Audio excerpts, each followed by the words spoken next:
This is a BMW. This is also a BMW. And believe it or not, that is a BMW. However, if I were to put this in front of you, what would you guess it is? Now, it looks kind of like an overgrown X5, and it has the biggest kidney grills known to man. However, if you were to think those two signs would make you guess it's a BMW, I am here to tell you that you are dead wrong. You see, they call it an X7, and here's the problem. It doesn't drive like any other BMW you and I have ever driven before. Ergo, it's not a BMW. So our job today is to find out what the hell exactly is this thing.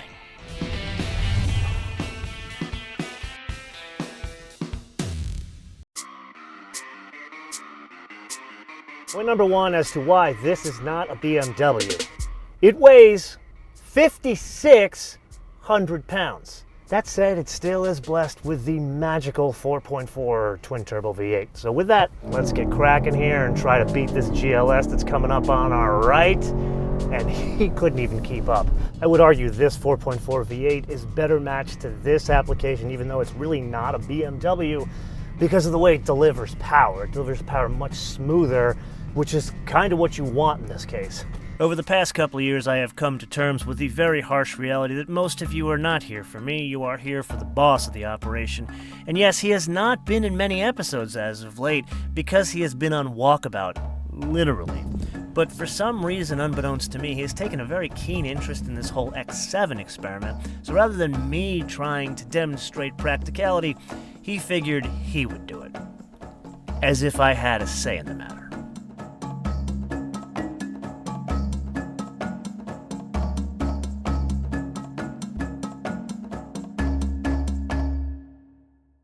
Ready? About 50 miles an hour. Wow. Wow. That works better than some smaller cars. Okay, so in that case, it's definitely a BMW. I would go so far as to say around town, the brakes contribute to the overall ease of drivability of such a large vehicle to the point where you don't notice it's the brakes, but it's the brakes in combination with the delivery of the power from that engine that make this thing almost effortless to drive around town, more so than other vehicles this size.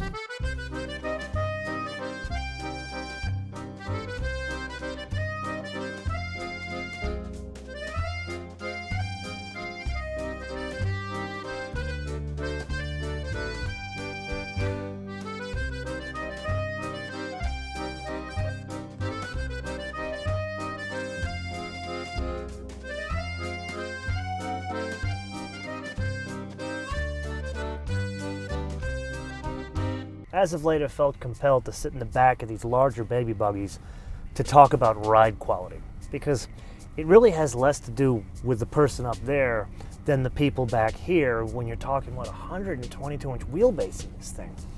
And out of all the large baby buggies that we've been driving as of late, even the shorter ones like that Cayenne Coupe, the ride quality in this thing it's otherworldly, which is yet another reason why I tell you this ain't a BMW, because it's like pillowy soft. Wobbly and whooshy. Okay, I've just proven my point. The guy driving me, he just told you what it is. That is why it's not a BMW. Yes, it is indeed that time again to play your favorite game in mind, the options game, with today's contestant, the 2019 something from Munich, Germany, X7 X-Drive 50i, with a manufacturer suggested retail price of $92,600. To that we add mineral white metallic, that's included. Ivory white with night blue merino leather. This is an additional leather to the leather that comes fitted as standard to this for $3,700. Cold weather package, $1,200. Now remember, adjustable dampers are fitted to this as standard, yet there is a dynamic handling package fitted to this one for $4,750. Put another way, that is about the price of a nice used Nissan Leaf. Luxury seating package, $1,200. M Sport package, $3,550. A premium package for $1,550. An executive package for $2,100. Wow, that's a lot of packages. Then we had remote engine start, $300. Didn't we pay $1,200 for the cold weather package? Why are we paying more for remote engine start? Please answer this to me. 22-inch wheels, $1,300, run flat tires included. And then we move on to something interestingly called a display key. What on God's green? Oh yes, that's the key that we used in the 540 episode. It looks like something out of a Klingon bird of prey. It has a monitor in the center, and it is used to control things in the vehicle when you are not in the vehicle. $300. Leather dashboard, $1,200. Didn't we just pay like $4,000 for more leather further up this list? Anyway, ambient lighting included. Second row captain's chair, $600. I would suggest it for something like this. Luggage row compartment package, very helpful for Kumo. Multi-contour seats, very helpful for me. Automatic high beams, active protection, extended traffic jam assistant, which we'll get to. Active driving assistant pro, active guard, what the hell is that? LED fog lamps, parking assistant plus, Apple CarPlay. All included with your $90,000. Rear seat entertainment, $2,200. Something tells me you could buy 2 very fancy iPads for that and still have money in the bank. Bowers & Wilkins sound system, $3,400. This should not be optional. And last but not least, the destination charge of $995 for a total suggested retail price of $120,945 for a family vehicle. Okay, so you and I need to discuss the steering, and to do that, we're going to duck into this little neighborhood here, because there's something going on here that we've never experienced in any other car we've ever driven together that has adjustable steering. And we're going to switch this thing to sport. Now, I would argue this is usually more about the dampers, right? In this case, it ain't. So let's push it around here, and the thing you notice is the steering's a bit quicker. That's the biggest difference. It's really not about the weight in sport, it's all about the speed in sport. Which brings us back to comfort. The weight is better in comfort than it is in sport. You and I both know that's never the case, and it's one of the things that will contribute to most people driving this thing in comfort mode. But here's the funny part about it. They won't even know why they're driving it in comfort mode if you were to ask them. For some odd reason, I am intrigued by these types of cars, and not by the way they look or their capabilities, but really the psychology that goes into their competitive landscape. You look at any other segment, mid-size cars, SUVs, they generally have a line of demarcation of what the buyers are open to. The kind of person who'd be open to, say, a car from Germany really wouldn't be open to a car that's made in the US, or the kind of person that's open to a car made from Japan is not open to a car from US. But in this segment, all rules completely are thrown out the window. The kind of person that's open to buying, say, the Mercedes GLS is also open to buying the Escalade or the Lincoln Navigator. So knowing that, Kumo dug a bit deeper on this topic to find out what's really going on here, and he found 2 things. First was pricing. I was under the impression that the person that's open to the GLS also being open to the Cadillac is because the pricing is the same. And it turns out it's just like any other segment of car. There is a delta between the US car and the German-built car. And Kumo, of course, looked at them between the basic car and, of course, the top dog, excused upon, like Black Label Lincoln Navigator and its compatriots at all the different brands. Then he turned to another important metric that impacts these things on a sales as well as capability level, and that's dimensions. And again, my perception was the Cadillac and the Lincoln are much larger. Yes, there are long wheelbase versions of those on offer. The comparison here is only on short wheelbase. And if you look at it, the dimensions are within millimeters of each other between the Mercedes, the Cadillac, Lincoln, and now the X7. And this is where the boss man and I want to turn this around to you guys and pose the question, why are buyers in this segment more open to brand than any other segment in the world? Let us know in the comments below or via our social media, MotoMan TV all in word, MotoMan TV all in word, Facebook, Twitter, and Instagram. And oh, by the way, let us know what region of the world you hail from. So there is a lot going on back here, and might I say, it is quite flash. Let's start with some sunshade action. There's sunshades here, sunshades there. I can control the one back there from the side doors. And then there's a sunshade here. This is one of my favorites here. And then there's the individual seats. So one can choose this, which I don't know why one wouldn't.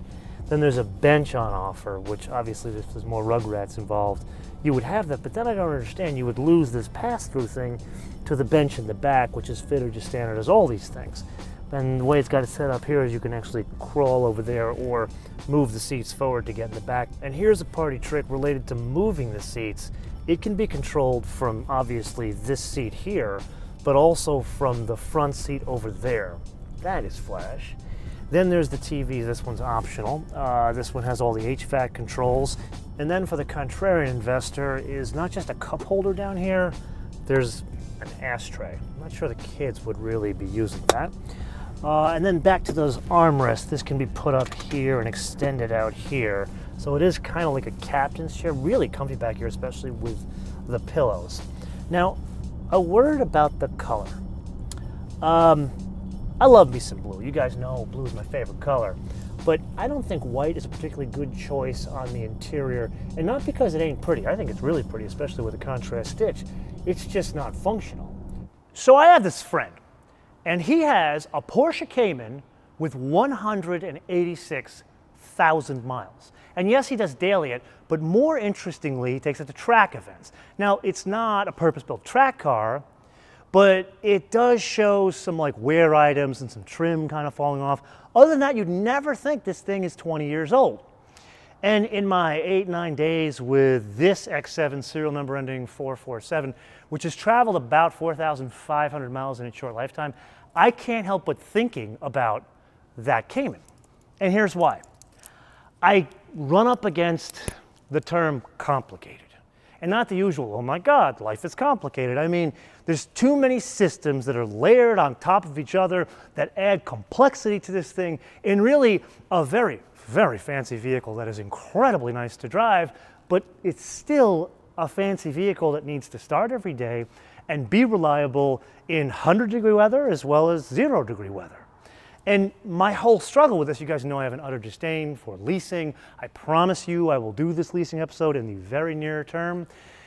However, most of the Audis and the BMWs and the Mercedes we see on the roads, most of them are leased. And while I would never accuse those companies of you're only engineering cars for leasing, this car, I can already tell some of the things that are going to break even before the warranty is up, to the point where I highly doubt that it will see 186,000 miles. You and I need to find some traffic. Normally we don't, but today we do, because there is some sort of newfangled computer in here they called Traffic Jam Assist. And what it is a system that will help keep the car in the lane. Notice I don't say autonomous vehicle. We will get to that later. So here we are on a divided highway, which it says in the manual it works on roads like this. And what we're going to do is keep the speed a bit low because supposedly we're going to be in traffic. We'll engage the system here. There's two types. There's assisted driving mode, or there's distance control, which is like the cruise control. We're going to go into automated driving mode. We're set in about 32 miles an hour. And the point is, it needs to keep the car in the lane, which I think you would agree it's doing that. Now, there isn't white markings over there, but it can read the curb. Let's do this in between white markings as we get behind this Audi. And let's see if it stays within the lanes here. I'm going to say it. Please don't try this at home. It seems to be working. It's going through the intersection. And it's saying it wants my hands on the steering wheel, but notice it's not turning off. This will drive, this is the big difference here between some of the other systems like we've driven in the Mercedes. This will drive indefinitely without my hands on the wheel. But notice the thing it needs, the reason why it's yelling at me and coming to a stop, let's actually go here, hands back on the wheel, is because it's paying attention to whether I'm paying attention. And the only way it can tell is if it can see my eyes. And what's the problem with this picture? It can't see my eyes, so no sunglasses. I've tried this a couple of different ways, so let's resume. So I'm going to jump in and cut myself off here because the rest of this experiment is a lot more of the same hit and miss. And I wanted to look at the sunglass issue more. According to BMW, it should work with your sunglasses. However, they do admit that there is a problem with polarized sunglasses. But here's the catch. The sunglasses I wear are US Air Force standard issue, which means they're for pilots, which means they're not polarized. And the only way I could get the system to work was to take the sunglasses off.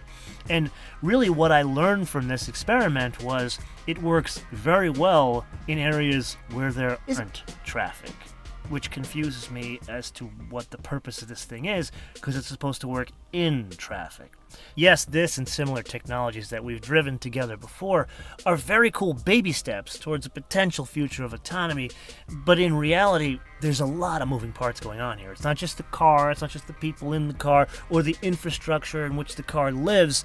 It's also the society, and that's really two things. Number one, the laws to keep up with this, and much more importantly, we don't know what we don't know. Which brings us to the most important point here, and I want you to repeat after me. There is currently no such thing as an autonomous vehicle. Let's say it again. There is currently no such thing as an autonomous vehicle. I don't care if it comes from Germany, South Carolina, or Fremont, California.